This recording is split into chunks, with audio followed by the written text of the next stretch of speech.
नमस्कार दोस्तों, मैं एक बहुत ही महत्वपूर्ण टॉपिक लेकर के आप सबके सामने आया हूँ।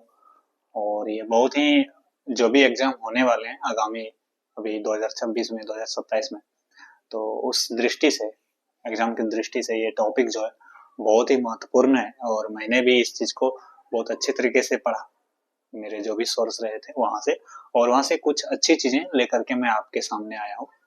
तो आप सभी को आज सीखने को मिलेगा कि ये जो हमारा जो एक राज्य है केरल राज्य, उसका नाम केरलम कर दिया गया है।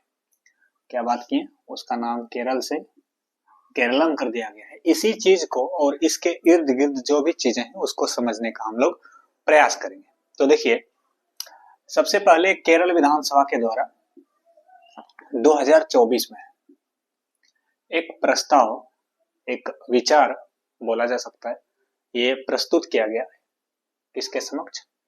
राष्ट्रपति के समक्ष।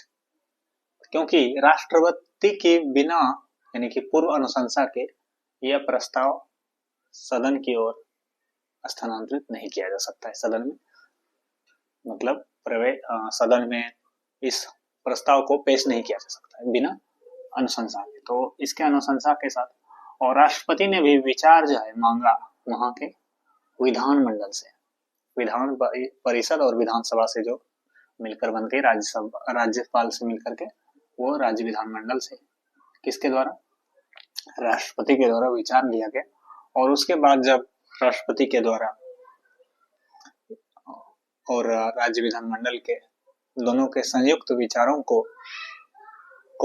जब ये मान्यता मिली, संयुक्त विचारों से जब मान्यता मिली, तो ये प्रस्ताव जाकर के संसद में पेश हुआ।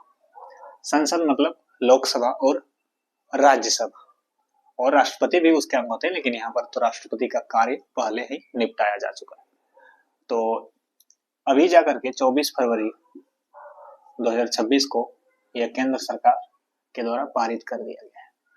और अब जो चीज है, जहां पर भी केरल शब्द का प्रयोग होता था वहां पर अब होगा केरलम का। आधिकारिक तौर पर ये पूरी तरीके से मान्यता प्राप्त शब्द है। तो अब समझते हैं इसके इर्द गिर्द जो चीजें घूमती है। प्रावधान, देखिए प्रावधान जो है, संवैधानिक प्रावधान क्या है कि अनुच्छेद 3 में एक जिक्र है, संसद को राज्य के नाम, सीमा या क्षेत्र में परिवर्तन की शक्ति प्राप्त है। किस अनुच्छेद के था? 3। और ये जो 368 का संविधान संशोधन अधिनियम है, ये इसमें नहीं आएगा। कौन नहीं आएगा? आर्टिकल 3। अगर आर्टिकल 3 के तहत कोई भी चेंजेस होता है तो वो संविधान संशोधन नहीं माना जाएगा। तो ये जो नामकरण हुआ है या नाम परिवर्तन हुआ है, तो यह संविधान संशोधन के तहत नहीं आएगा। और बात किया जा रहा है कि संसद के दोनों सदनों द्वारा साधारण बहुमत से, ये वर्ड आया, साधारण बहुमत से पारित होना अनिवार्य। यानी साधारण बहुमत मतलब होता है 50%, यानी जितना भी वहां पर सीट है अलग अलग सदनों में, लोकसभा और राज्यसभा में, +1, यानी कि आधे से अधिक सदस्यों के द्वारा जब इस प्रस्ताव जो पेश किया गया है उस पर अगर विचार पॉजिटिव रूप से आता है, यानी सहमति होते हैं, तो ये लागू हो जाता है। और साथ ही साथ संवैधानिक दृष्टिकोण में एक प्रथम अनुसूची के अंतर्गत यह वर्णन है, राज्यों संघराज्य क्षेत्रों की सूची नाम, जो भी नाम है, परिवर्तन है तो संशोधन अपरिहार्य, संशोधन की आवश्यकता नहीं है। ये कौन बोल रहा है? प्रथम अनुसूची, कि अगर आप संघ या राज्यों के नाम में परिवर्तन करते हैं तो उसके लिए संशोधन जरूरी नहीं है। मतलब संशोधन, काम तो चेंज वाला हो रहा है लेकिन संशोधन उसको नहीं माना जा रहा है, यही लिखा हुआ है। और इस तरीके से अलग अलग समय में जो अभी संयुक्त प्रांत है वो पहले हुआ करता था और अभी उत्तर प्रदेश के नाम से जाना जाता है। वो कब हुआ था? 1950 में। इसी क्रम में मद्रास पहले हुआ करता था, अभी किस में बदल गया है? तमिलनाडु, 1969 की बात है। इसी क्रम में मैसूर भी 1973 में कर्नाटक के नाम से जाना जाने लगा, यानी नाम बदल गया। उड़ीसा भी ओडिशा के नाम से जाना जाता है 2011 से। तो ये 4 और 1 5 को आपको याद रखना है। और अगर थोड़ा बात करें केरल के बैकग्राउंड की, तो और एक चीज अभी उनका मांग है, और ये हुआ क्यों है?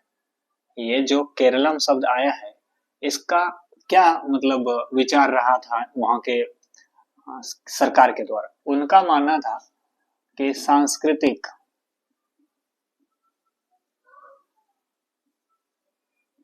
सांस्कृतिक या बोल सकते हैं भाषाई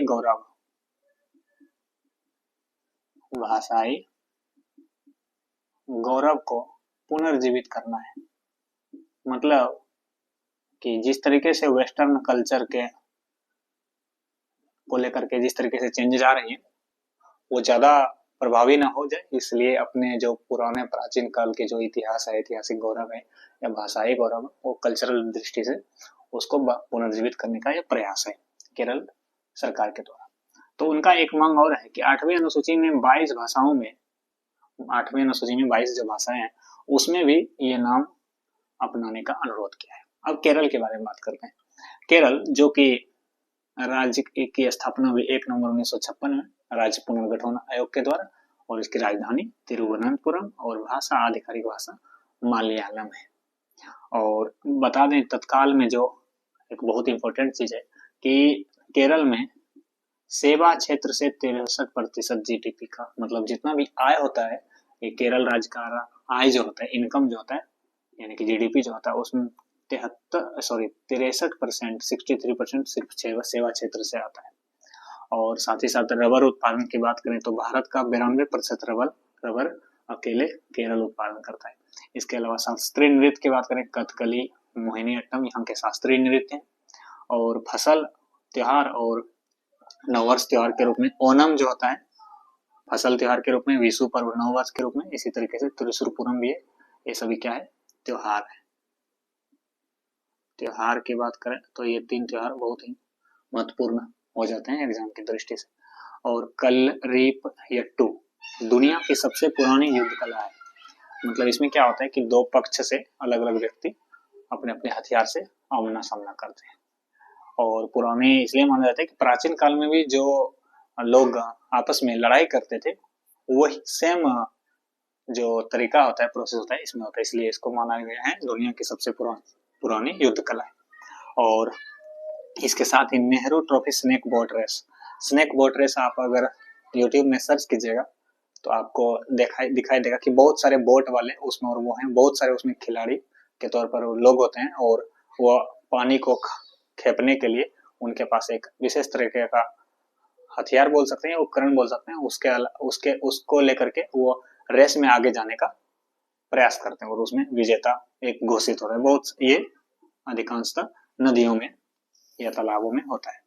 और साक्षरता की बात करें तो 94% के साथ सर्वोच्च है पूरा भारत में। केरल राज्य की साक्षरता सबसे अधिक है। साथ ही साथ अगर लिंगानुपात की भी बात करें तो 1084 महिला है प्रति 1000 पुरुष में, और भारत में सबसे अधिक लिंगानुपात है 1084। तो ये था हम लोगों के एक टॉपिक में बहुत ही महत्वपूर्ण जानकारी। तो आप सभी को कैसा लगा आप लोग कमेंट बॉक्स में जरूर बताएं। ऐसे ही वीडियोज को देखने के लिए और जानने के लिए मेरा चैनल को सब्सक्राइब कीजिए। धन्यवाद अंत तक वीडियो को देखने के लिए। जय हिंद।